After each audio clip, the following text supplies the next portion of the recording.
C'est l'histoire d'un monsieur, d'un petit monsieur, à qui il n'est jamais rien arrivé d'exceptionnel dans sa vie. Et c'est un monsieur qui est célibataire, qui a 54 ans, qui vit avec sa mère.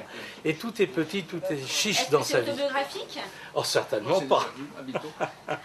Alors, donc, votre personnage est un anti-héros, n'est-ce pas? C'est un anti-héros, et puis ce personnage, un jour, va trouver, nous sommes à la veille des fêtes de fin d'année, et dans un grand magasin parisien, il va trouver un portefeuille. Dans ce portefeuille, il va y avoir beaucoup d'argent, une liasse de gros billets, et puis il va y avoir un carnet également. Et en fait, ce carnet va beaucoup parler, et il va nous raconter une histoire exceptionnelle, l'histoire de ce portefeuille.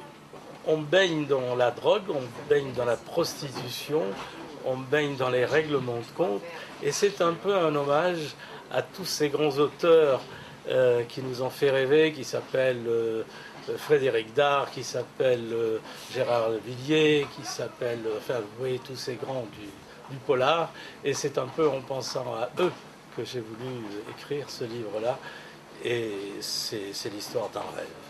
Est-ce que vous avez dû faire beaucoup de recherches pour pouvoir écrire? Dans mon entourage de journaliste, j'ai rencontré beaucoup de gens qui ont eu des passés plutôt tumultueux et qui m'ont raconté en long, en large comment ça se passait chez eux, et notamment dans les prisons. Voilà. C'est un univers qui vous passionne?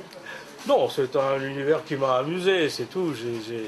J'ai voulu rendre hommage un peu à ces grands auteurs, mais c'est peut-être aussi l'idée d'une série qui pourrait s'appeler à la manière de... Oui, et peut-être une adaptation au cinéma, qui sait? Ah, c'est écrit un petit peu comme un scénario.